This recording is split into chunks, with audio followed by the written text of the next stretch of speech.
How to get a 700 credit score. We are live. That's right. Getting your credit repaired, getting you to the other side, disputing these negative, nasty, erroneous items. Yes, you can do it. 609creditrepair.com, or we can do the work for you at theawesomelifegroup.com. Let's see here. My live chat is, I'm not able to see any chat, and I'm not able to.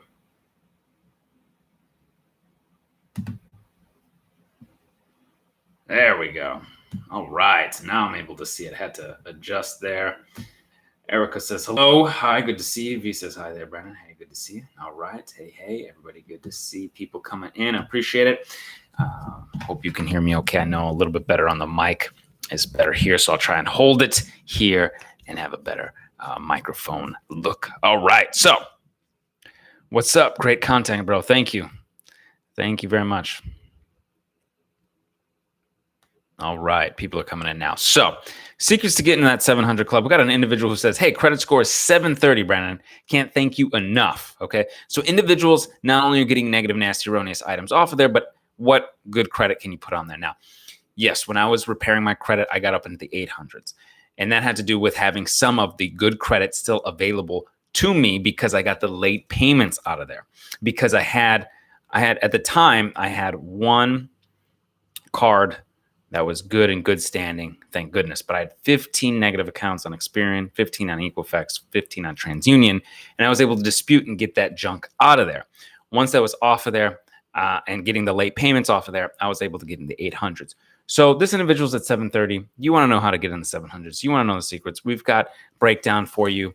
I've got letters on how you, some special letters to utilize a 623 method letter and or sending stuff directly to the original creditor this time. Black Bear Dave, good to see you. We've got violations you should know. So you want to stick around for this. Please give the video a thumbs up. As people come in, I'll also be able to do the live Q&A with you as well. So please put your questions here. I'm going to put my email here. I'm going to get to type and I'll put the mic down. My email here. So you can email me. I was up early doing the email. So please feel free to email me if I miss a question or two. I know I get to talk and I get to go and I get to doing these lectures and I get to answering questions and maybe I miss a few questions. Okay, so the big thing is on-time payment history, okay? So you want to get in the 700s. You're saying, what's going on? If you've got any derogatory items, you got payment history issues, you need to take care of that. That's the thing, okay? 35% is payment history. That's the biggest category. You have other categories that are 30%, 15%, 10%, 10%, nothing else. There's no category that's 40% out there, 50% out there, right? Something else. Payment history is your biggest, and it's 35%. So if you've got late payments, collections, charge-offs, and yes, those collections and charge-offs that have the balances on there still are affecting your payment history, your utilization. They are incredibly negative. They're very toxic. This individual says, hey,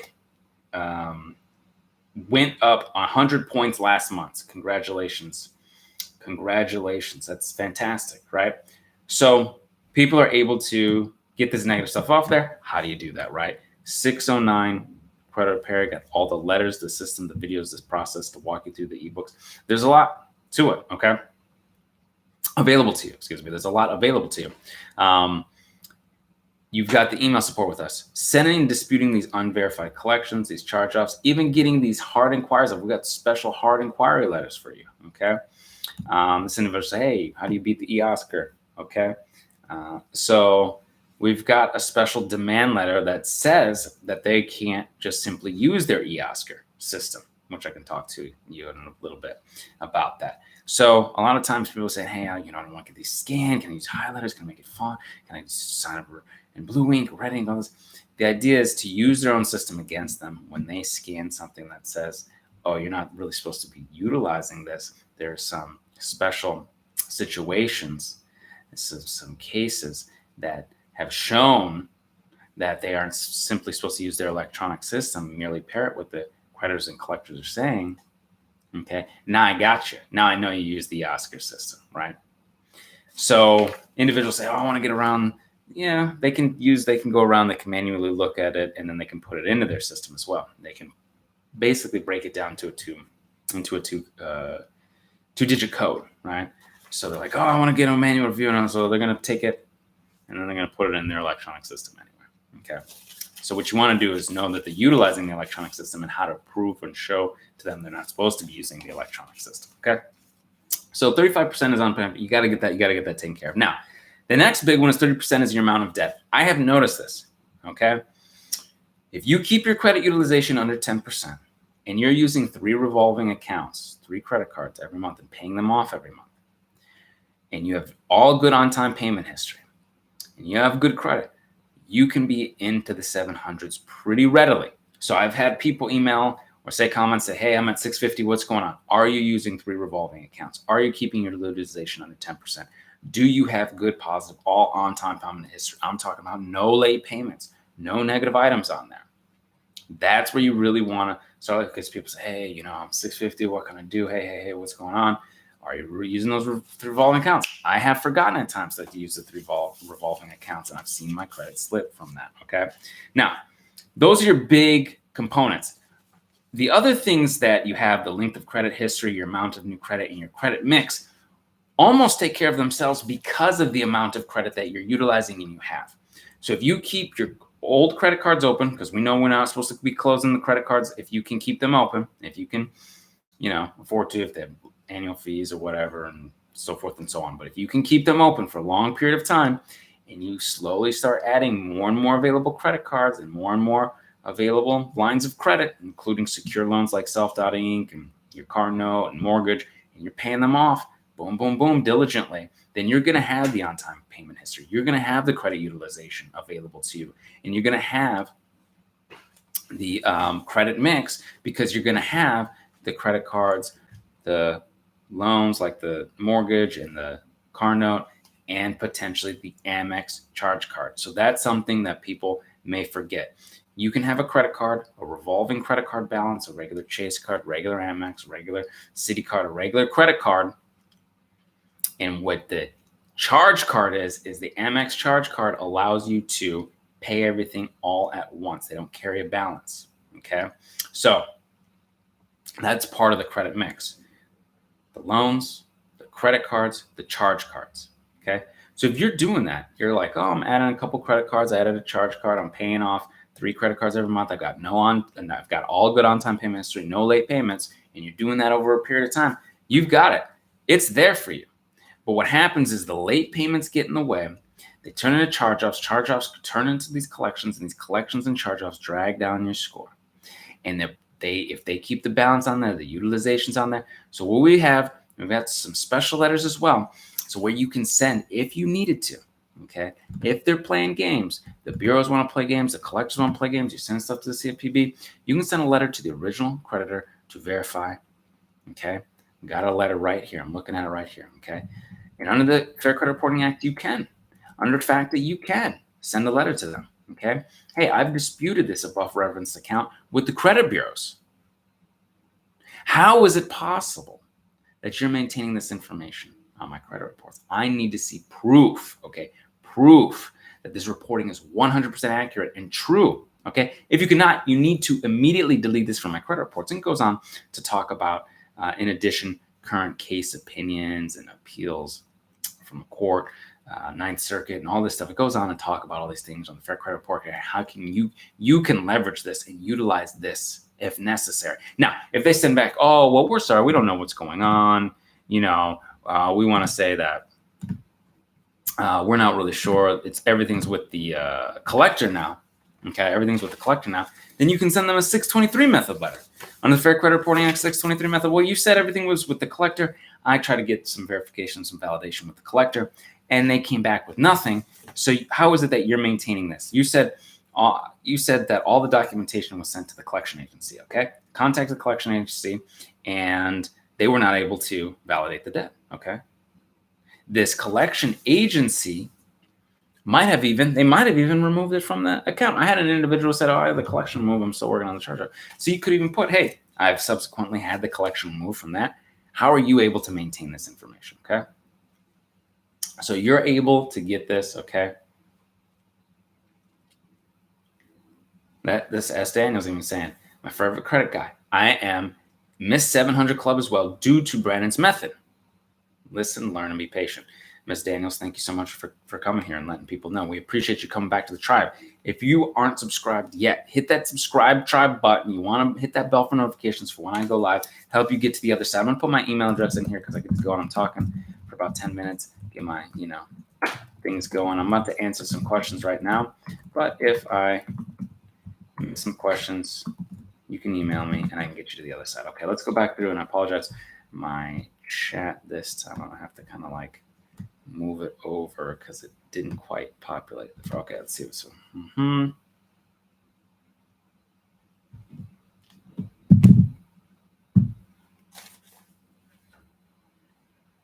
How do I contact you directly? I have a medical bill and I need to get off. I use the validation letters. All right. And I need to know what my next steps are. They're trying to BS you. They're trying to play games. We've got HIPAA letters. Maybe you haven't sent the HIPAA letters yet. Maybe you haven't filed the complaints. Maybe you haven't sent all the rounds to the bureaus. I know you said you send the validation letters to the collectors, but you also want to send letters to the bureaus. You can email me. I'm going to put my email address in here right now. Please get in touch with me, everybody. Okay.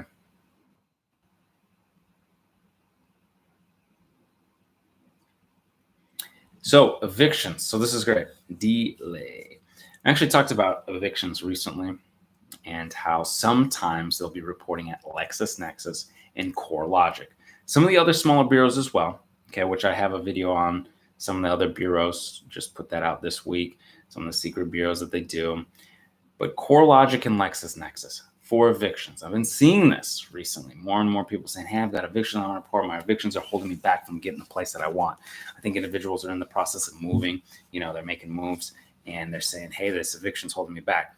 So not only can you ask the apartment complex or the lender or whomever you're doing, because maybe you're getting a home, maybe getting an apartment, you can ask them, what are you seeing? What are you looking at? Are you just looking at AppFolio? You're looking at screening reports? What's coming back? Because I need to know where you're seeing this inaccurate information at. So they say, okay, well, we can't really tell you. We don't really know. And sometimes they don't know, or they want to pretend like they don't know, and they don't want to tell you. LexisNexis, and CoreLogic on top of the three bureaus. So how to get rid of eviction off your report? You can dispute with the three bureaus, but you can also take a look at LexisNexis and CoreLogic, and if it's sitting on there, you can dispute with them as well. The 609 dispute letters, they're under the Fair Credit Reporting Act, okay? So now you get out of LexisNexis and CoreLogic. I actually have a video here of a lady who did just that. And then the other three bureaus followed suit as she started disputing, because the other three bureaus start looking at LexisNexis, they start looking at CoreLogic, they say, oh, do you have that stuff? Okay, well, we verify with that, and you guys are, and we help each other verify. But they're like, oh, we don't have that. And I was like, oh, well, we couldn't verify, so we're going to remove it. And then so everybody starts following suit. All right, so evictions can be nasty business, as well as sometimes these are broken leases or left leases, and they weren't actually evictions. That's another way. So on top of disputing the unverified nature of it, disputing with the other bureaus, this could be inaccurate information. On top of that, it's being classified incorrectly. The wrong status has the wrong status as an eviction.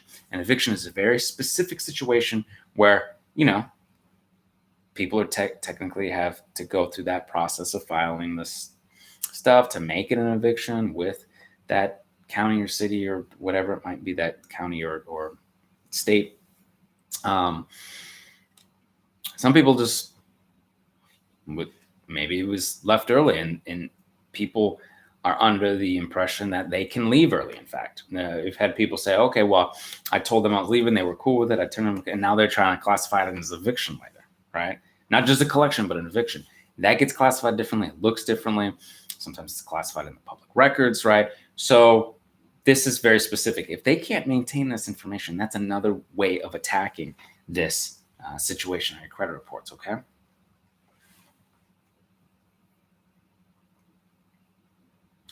Okay, so Tony. So sent around the letters. 2 of the bureaus did not respond, but the other bureau took off a bunch of stuff. So you sent a letter to one of the bureaus. They started deleting stuff. Boom, boom, boom, boom. The other 2 bureaus are trying to play games. They don't even want to respond. So you can not only send your non-response letter to dispute that. Again, you can send your 609 dispute letter on top of that, and you can send proof that the other bureau deleted all that stuff, okay? So you can say, hey, I got you on this non-response. This is the letter that I sent last time. You can staple it, okay? Staple it to the non-response letter and say, this is the stuff that I need removed, okay? On top of, you can also send the 609 dispute letter saying, hey, I'm disputing all this stuff. Again, Sometimes what they'll try to do, and this is why I say send the 609 letter and the non-response letter, is because they'll say, oh, okay, well, we see this non-response. We did send a response, so we're not going to investigate, right? Oh, well, you must have lost it or it was in the mail or whatever, but we have proof of it, and this is what we sent me. And maybe they swear up and down, oh, we sent it, and here's the letter, and this is when we sent it and all that. So we're not going to investigate. No, you are, because I also sent the next round of the 609 letters. Don't be trying to play this game with me, right? And this is what they'll do. They'll say, okay, well, we're not going to send a response. Maybe we'll look at the report. Maybe we won't. Maybe we'll hold a letter. They come back saying no response. Oh, no, we did respond. See, this is a letter. And they're just playing a game. And since this is, we did respond and you didn't get anything, you're specifically asking for a non-response, but we already did. So we're not going to look into it. That's why we send the next round of letters as well. Okay. 609creditrepair.com. We can do the work for you at theawesomelife.com. They try to play games. They try to outsmart. They try to play these little things, but we know what we're doing here. This is what we do every day, all day, 365 days a year. Okay. And I'm going to put my email address in here again because I get to answer these questions. I know I'll probably miss a question or two, but I want you to be able to answer your questions. Email me, okay?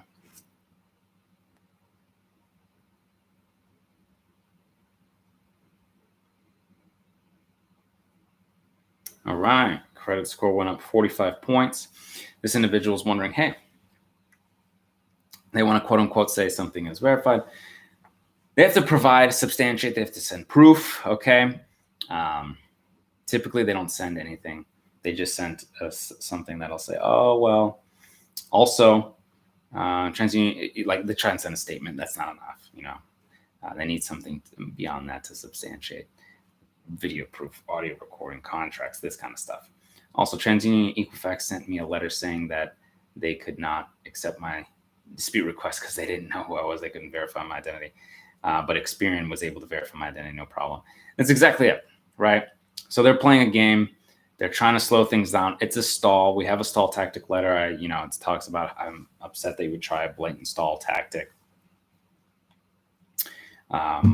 You can send that with your next round of letters. They try this junk all the time, and it's really frustrating. They try to do this because see this thing. If they had the proof, right? If they had proof of a contract, if they had proof of, showing video signing a contract or a verbal agreement of a contract over the phone or something like that, right? Which they don't have. They would just provide that and be done with it instead of playing these games, right? All this energy and resources doing this. We don't know who you are. We're not going to respond. Oh, we're not going to investigate. We're going to, right? They would just provide it. They would say, this is it. End of story, right? They don't. People get these negative, nasty, erroneous items off. They need to play by the rules under the Fair Credit Reporting Act. This is your rights under the Fair Credit Reporting Act, Fair Debt Collection Practice Act, FACTA, all this stuff, HIPAA rights, all your stuff, okay? Section 609, 611, 623, okay? 604 for the hard inquiries. You can do this. We can help you get to the other side, all right?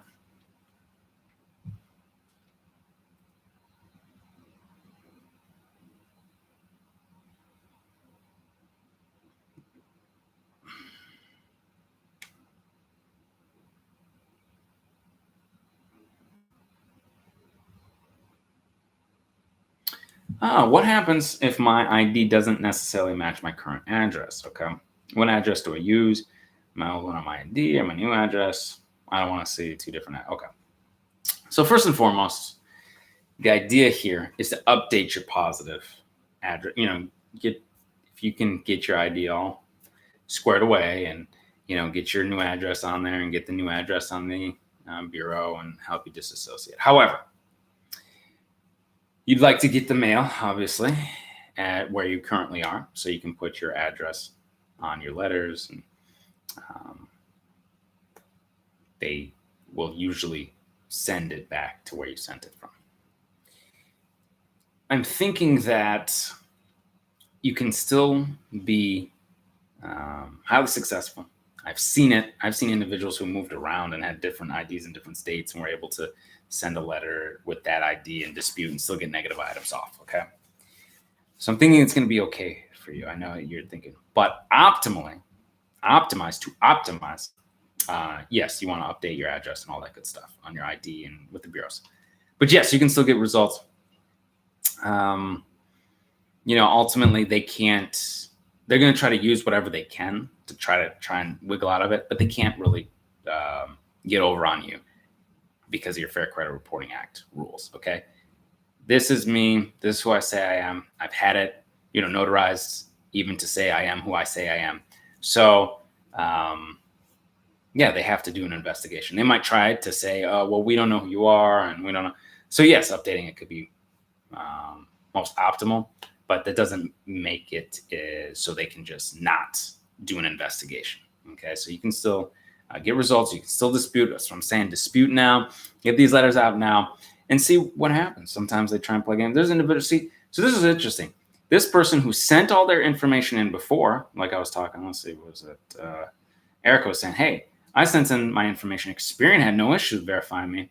But TransUnion Equifax want to play games. Oh, we don't know who you are, even though all her stuff is up to date and good. I'm assuming everything is up to date and positive for her personal profile stuff, right? So it is kind of how their game playing is. Keep moving forward. Keep doing the best you can. If you can get things updated in your new address, please do it.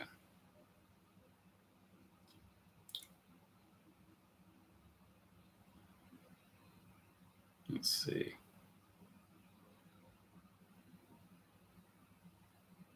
Davey, I'm in Mr. 800 Club. Thanks, Brian. Good work, Davey.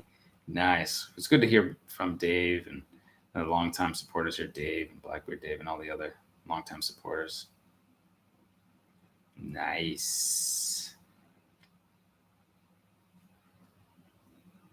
You can dispute your bankruptcy with LexisNexis and the bureaus. All right. One second, gotta.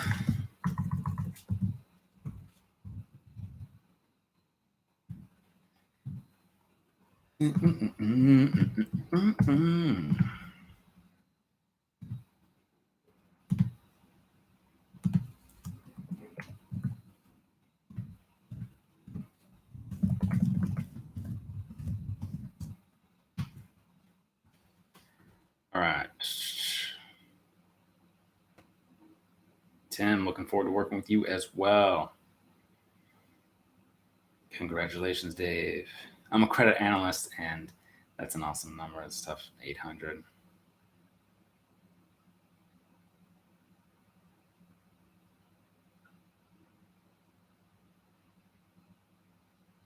Do you have a program where I can get the step-by-step instructions on how to remove medical elections? All right.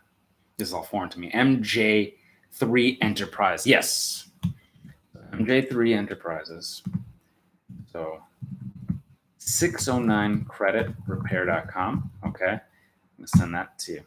You take a look at our package. Okay. The Beyond Committed package has got all the videos, the ebooks, the system to walk you through the process, the step-by-step process. You can also email me if you have some questions, concerns, you want to know more, you need some support. Give me my email. We have helped many people get to the other side, okay?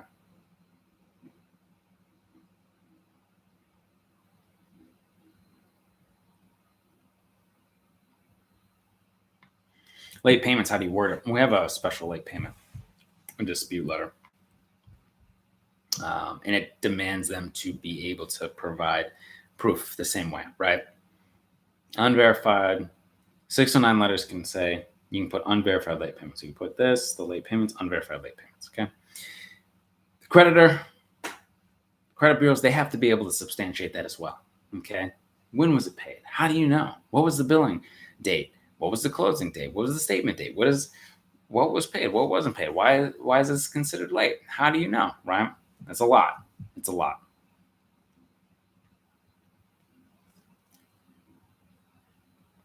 Brocco Credit, what up? Hey, how are you? Let's see. What credit score avenues do you use to look at your credit scores? There's so many. Okay. I have free scores with my bank, credit card, but I'm not sure which ones are the right ones. Okay. So it's a good question. because sometimes people are going to get free scores. Sometimes they're FICO scores. Oftentimes they're not. They're usually the Vantage score. Okay. The real deal FICO scores, which you usually can get at myfico.com, usually where you're going to see all of your available FICO scores. Outside of, there's a few apps out there that do provide it, but I like to go with MyFICO because you know it's the true real deal FICO score. So if you can invest in MyFICO, that's great. Okay.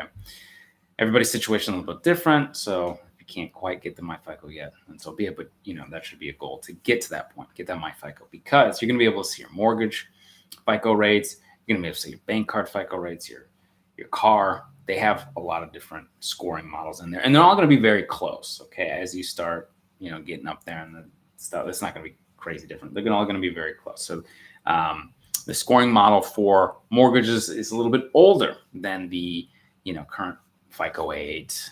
For bank cards, the FICO 8, maybe for a car note. Mortgages use older models because oftentimes they have to be compliant for government programs, Freddie Mae, Fannie Mac, this kind of stuff, for some home buyer and all this stuff, all these different programs. So oftentimes they use older scoring models, 2, 4, 5 off the top of my head.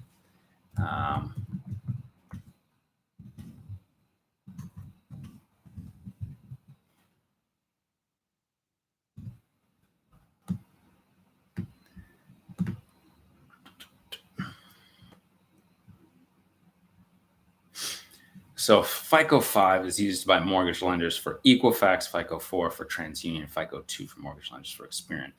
So these are a little bit older, and you can actually see them in the FICO, and they'll tell you what they're looking for and how it looks and how it breaks down. So that way you're not caught off guard when you're trying to buy a house. A lot of individuals want to buy houses. You want to build wealth that way, so forth and so on.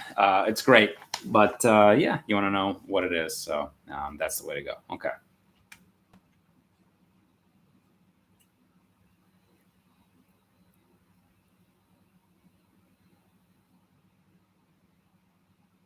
Lauren, can Goodwill letters get late payments removed or updated to positive?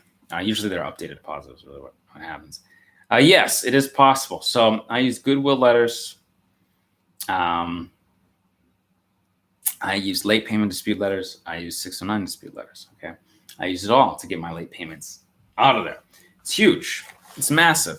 Being able to get your late payments out of there is huge. It keeps a lot of good on-time payment history, and it can really boost your score. Okay. Can you cite different reasons? One being these unprecedented times, perhaps that might be right for you in your situation. Yes. Something that individuals are talking about here, where they're saying, oh, well, we don't know who you are, or we're not going to look into this. If a collector fails to report a disputed debt to the credit bureaus as disputed, okay, you have protection on the Fair Debt Collection Practices Act, potential fines up to $1,000. Fair Debt Collection Practices Act, Section 8078. Okay, so V, thank you very much. I appreciate it. You have protection. These are some things that you can utilize to leverage to get deletions removed. All right, deletions to get negative items removed. Okay, so these are some of the things that you can think about and utilize moving forward. Also, if you send them a cease and desist phone calls and they keep calling, I had somebody talk about that, the collector, okay, that's a potential violation as well. And you could utilize that. Hey, you violated. I told you only send things in the mail. You're not supposed to be calling. Potential violation here, so forth and so on. Here's the section of the Fair Debt Collection Practice that we have. And these are available to you in the Beyond Committed package at 609creditrepair.com. Or we can do this work for you at the awesomelifegroup.com. All right. Now let's see here. Got a couple more questions. We'll do maybe one more here.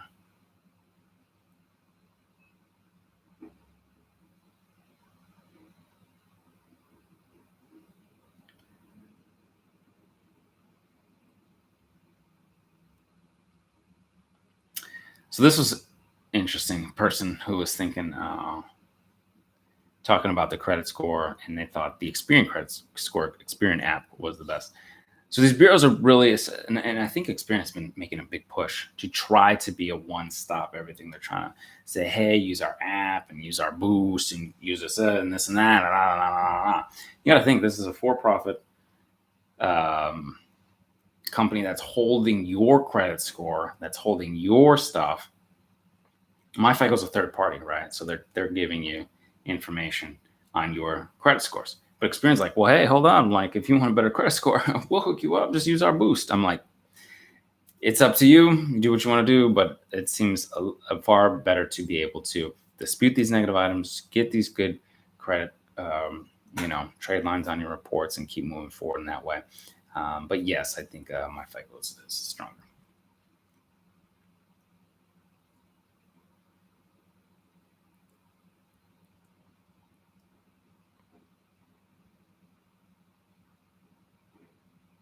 Not using the boost ever. That's right, Black Widow. I'm not using the boost ever. All right. What about closing a secured credit card? Okay, Kathy. I think that's a good question. So, secured credit card, you put down some money on there. Perhaps, people didn't see these videos yet. They didn't know they could dispute. They're getting a secure card. They start building credit, so forth and so on. Maybe they want they're, real low. And below 500, there's individuals who are, 4 something or like at that low 500s or something, and they can get a secure card still. And, sometimes you can't get the secure card even when your score is low. Sometimes you can. So they do it and they start building their credit and they're saying, hey, you know what? I got this little card. I've got really good credit score now. I've got these big trade lines now. Do I need this secured card open anymore? I'm trying to get my money back. Why can I close it? Okay. So closing any card is going to hurt your score. Okay. But by how much, right? That's what we want to know. Is it going to be significant? Well, if that card happens to be one of many, many cards you have and a lot of good other on-time payment history, then it's going to have a nominal effect when you close it, and you'll be able to recover pretty quickly. However, if you have a secured card and maybe only have a couple of other good trade lines and not a ton of other history, and this secured card happens to be maybe a very old account for you or the oldest, then when you close it, it's going to make a bigger impact for you. So you will be able to know as you move on and keep growing with your credit if and when you want to close that, okay? Dave E., thank you very much. I appreciate the review. Matter of fact, they have not put that up yet, Dave E. They've been kind of strange about those. Yeah, I don't know. We're waiting to see it. I know you published it and put a great review out there for us, but yeah, haven't seen it yet on their side. But I really do appreciate it. I would really do.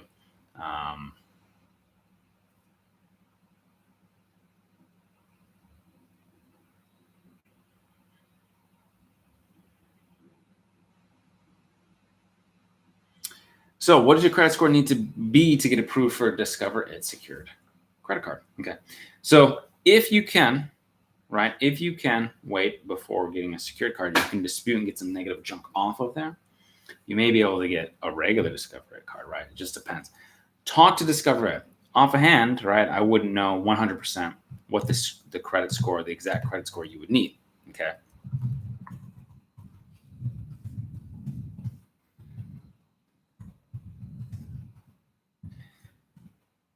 They might tell you. Oftentimes they do want to tell you, okay? And they want to say, oh, well, maybe here, maybe there, you try and say it, okay? There is a potential for a different secure card, a new way to build credit. They talk about Chime. I don't know if people are used to Chime, but Chime is another way to do that. Let's see here. Self.inc, formerly Self-Lender. That's another way to do that, okay?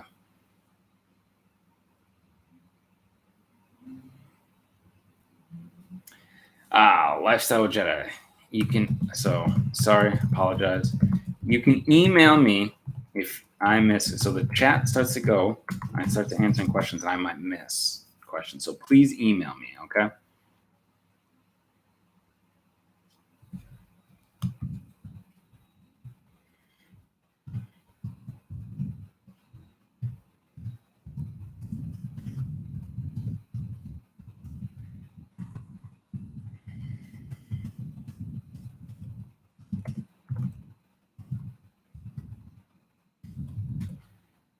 Lifestyle. Yes. So if I go back and I look, yes, please email me, Lifestyle with Jody. Sorry, I get to going and talking. 609creditrepair.com. We can do the work for you at theawesomelifegroup.com. Please hit that subscribe, try button, that bell for notifications for when I go live on the weekend. I also send out an email of the time that I go live here at the Subscribe Tribe.